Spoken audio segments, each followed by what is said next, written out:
I wish that I could have knocked him out at the start, but as we saw, I didn't want to put him down early. You all know I was handcuffed.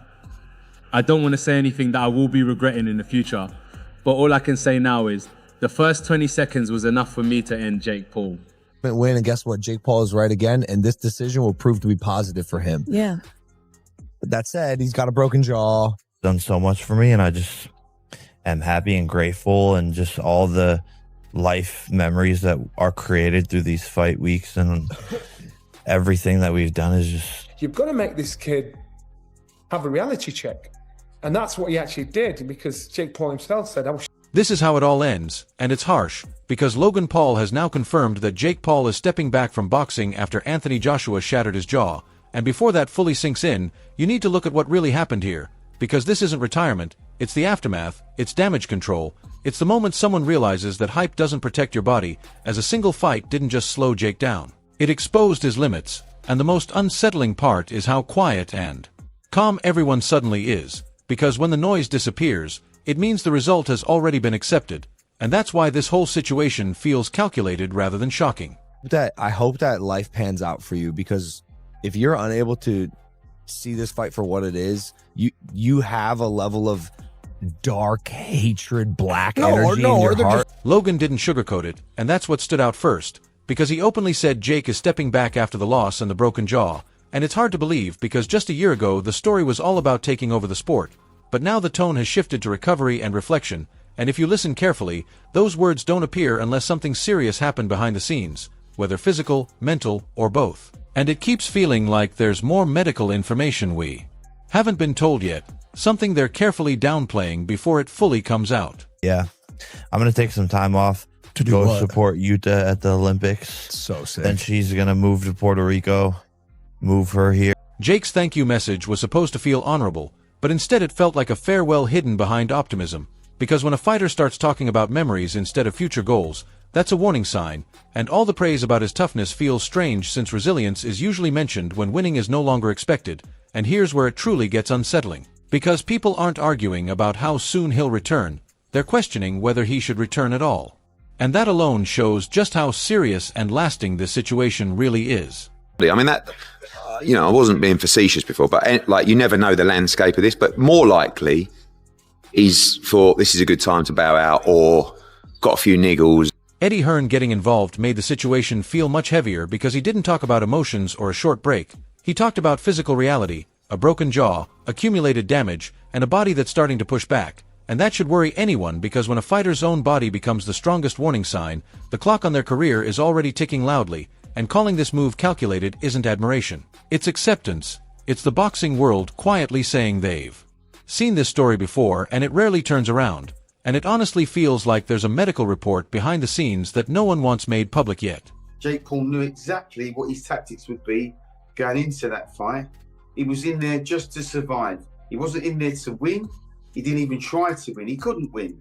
So when you know in your mindset, you know in your mind's eye, I can't win that fight. What do? I've got to survive. How do I survive? I've got to run like a thief. Things turned truly uncomfortable when Duke McKenzie stripped away all the politeness and said Jake entered that fight just trying to survive, not to win. And once that idea settles in, it changes everything because at the highest level, fighting to survive is the fastest way to fail.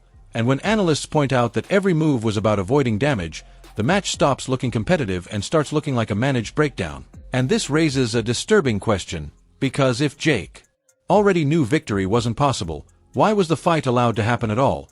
And who approved putting him in survival mode against a dangerously powerful heavyweight? Personality, and he sells fights so well, and he's a big character, and the press conferences, the build up to fights, and what he delivers in the ring. The guy is a serious talent, and he'll be missed when he's retired. Spencer Oliver's praise almost fell harsh after the fact, because celebrating survival while watching someone fall apart under real pressure is deeply ironic. And this is where the illusion finally broke for me, because the moment true power connected, the social media fame meant nothing, and stepping away now isn't about losing a star, it's about relief. Relief that this whole experiment didn't end in something far worse. And if that thought feels unsettling, it's because everyone involved knows just how close this situation came to turning catastrophic.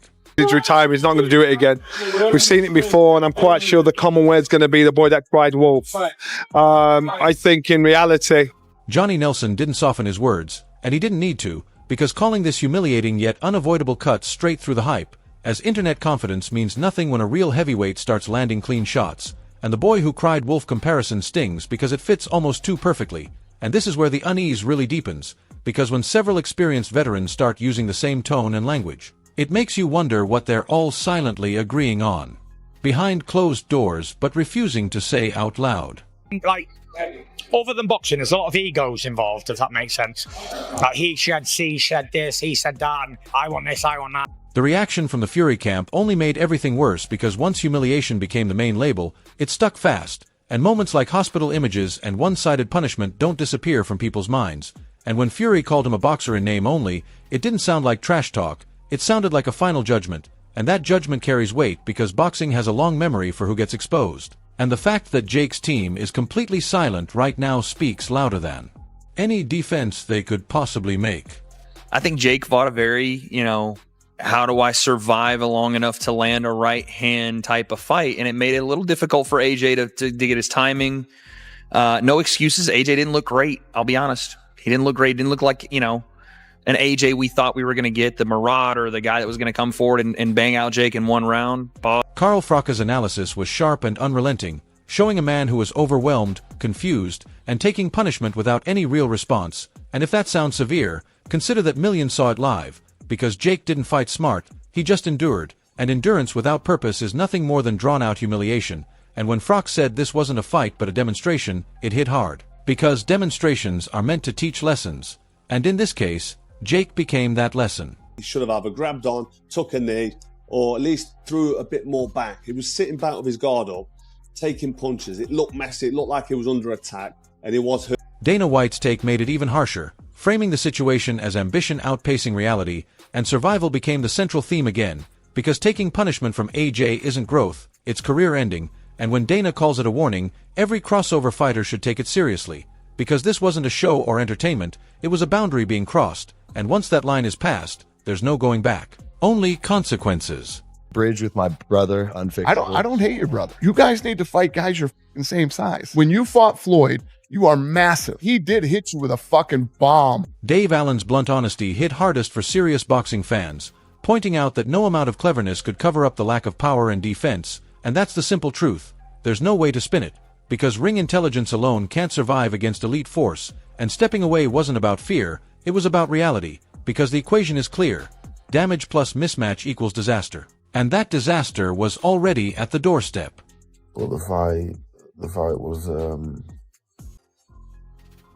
it weren't a fight, was it? It was really, really one-sided. Jake Paul, yeah, I've got to give him credit, really, because he's super fit. He's pretty clever, really. Like, he'd make a good, Even when analysts praised Jake's fitness, it only highlighted the gap, because being in peak shape while getting dismantled shows how far behind he really was, and Eddie Hearn pointing out that the final punch could have knocked out most pros changes the perspective completely, because Jake didn't just lose, he took hits meant for champions, and taking them doesn't make you equal, it exposes vulnerability, and at this level, vulnerability can be deadly. Yes, it took AJ a couple of rounds to get hold of him, and then he knocked him spark out and broke his jaw. It was a frustrating 2-3 rounds maybe, because Jake was moving so much.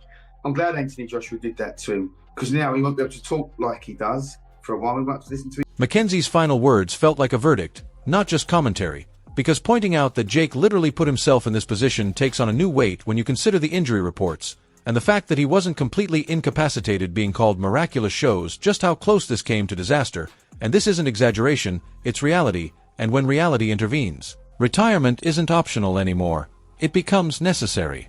It appears, after fighting Anthony Joshua, right? I made this graphic for you guys. You see it. Got his jaw broken in 2 places. Care of me forever and ever? Little fucked up. But when you take care of me forever and ever?